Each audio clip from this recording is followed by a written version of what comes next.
Hello guys কেমন আছো সবাই আশা করি সবাই ভালো আছো আমার আরে ডলি কিচেনে তোমাদের সবাইকে স্বাগত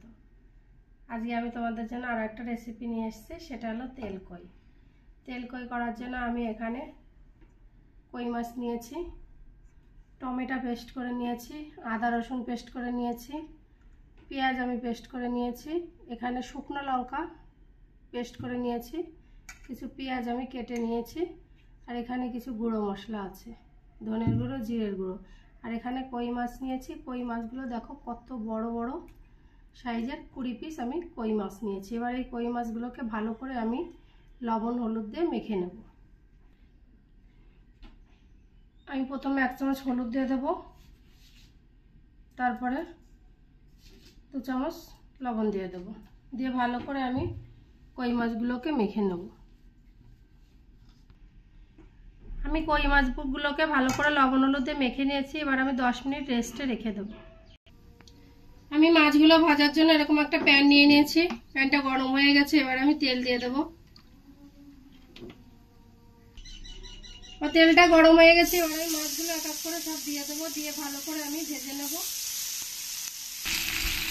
আমার কই মাছগুলোকে ভালো করে ভাজা হয়ে গেছে এবার আমি একটা পাত্রে তুলে নেব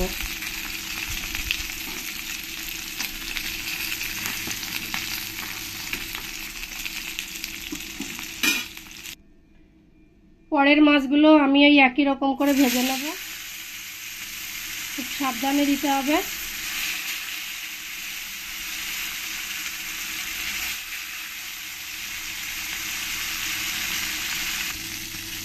পরের মাছগুলো আমি একই রকম করে বেশ কড়া কড়া করে আমি ভেজে নিয়েছি এই মাছগুলো আমি একটা পাত্রে তুলে নেব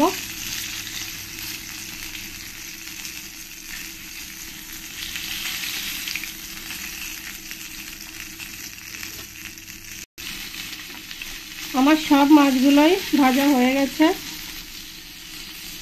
এগুলো আমি একটা পাত্রে তুলে নেব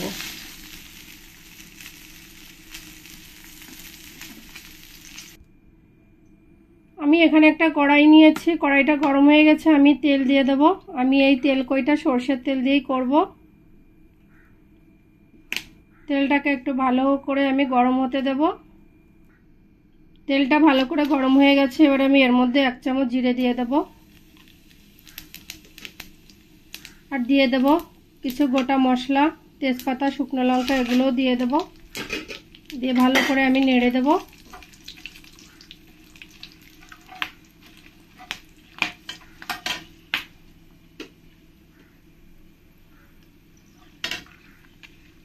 মশলাগুলো খুব ফুটছে এরকম করে ভালো করে একটু নেড়ে দেবো যখন ভালো গন্ধটা আসবে তখন আমি এই পেঁয়াজ কাটাগুলো দিয়ে দেব দিয়ে পেঁয়াজগুলো ভালো করে আমি একটু লাল লাল করে ভেজে নেব পেঁয়াজগুলো আমার ভাজা হয়ে গেছে বেশি কড়া করে আমি ভাজবো না এরকম একটা হালকা কালার এলেই পেঁয়াজটা ভাজা হয়ে যাবে এবার এর মধ্যে দিয়ে দেব আমি যে পেঁয়াজ পেস্ট করে রেখেছি এখান থেকে আমি 1.5 চামচ দিয়ে দেব দিয়ে ভালো করে পেঁয়াজের সঙ্গে আমি কষিয়ে নেব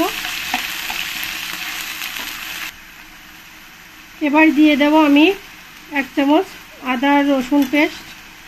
দিয়ে ভালো করে এই পেঁয়াজের সঙ্গে আমি কষিয়ে নেব এবার এর মধ্যে দিয়ে দেব গুঁড়ো মশলা জিরের গুঁড়ো ধনের গুঁড়ো দিয়ে ভালো করে আমি একবার নেড়ে দেব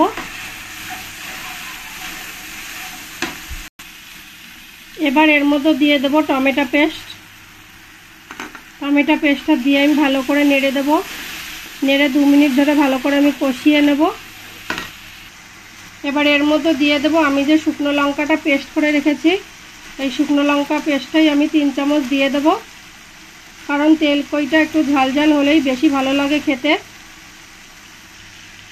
এবার এর মধ্যে দিয়ে দেব আমি 1 চামচ হলুদ আর 1 চামচ লবণ দিয়ে ভালো করে আমি কষিয়ে নেব এবার আমি এর মধ্যে দিয়ে দেব এখানে আমি 2 চামচ দই ফেটিয়ে নিয়েছি টক দইটা নিয়েছি দইটা দিয়ে ভালো করে আমি আবার নেড়ে দেব দইটা তোমরা যখন দেবে তখন গ্যাসটা একদম কমিয়ে দেবে নইলে দইটা ফেটে যেতে পারে দইটা ভালো করে মশলার সঙ্গে মেশানো হয়ে গেলে তোমরা গ্যাসটা বাড়িয়ে দিতে পারো।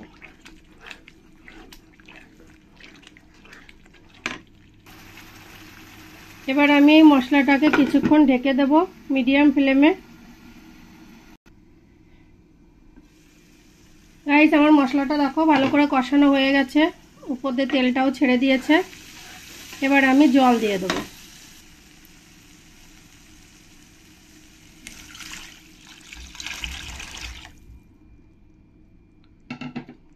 জল দেব,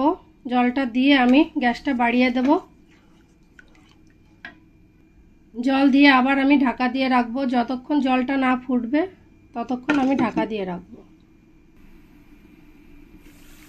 জলটা ভালো করে জাল উঠে গেছে। এবার আমি এর মধ্যে যে কই মাছগুলো ভেজে রেখেছি এক এক করে কই মাছগুলো দিয়ে দেব।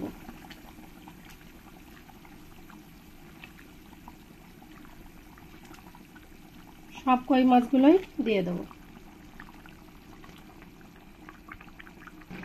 আমার তেল কইটা প্রায় রেডি হয়ে গেছে। এবার আমি উপর দিয়ে একটু ধনের পাতা দিয়ে দেব। ধনের পাতাটা দিলে খেতে খুবই ভালো লাগে। এবার আমি এর উপর দিয়ে খুব হালকা করে একটু গরম মশলার গুঁড়ো ছড়িয়ে দেব, দিয়ে ভালো করে একবার নেড়ে দেব।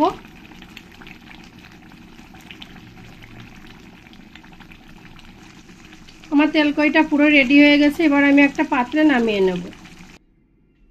গাইস, আমার তেল কইটা পুরো রেডি হয়ে গেছে। তোমাদের কেমন লেগেছে আমাকে কমেন্টে অবশ্যই জানাবে। তোমাদের যদি এই রেসিপিটা ভালো লাগে তাহলে আমার চ্যানেলটিকে তোমরা লাইক শেয়ার কমেন্ট করবে।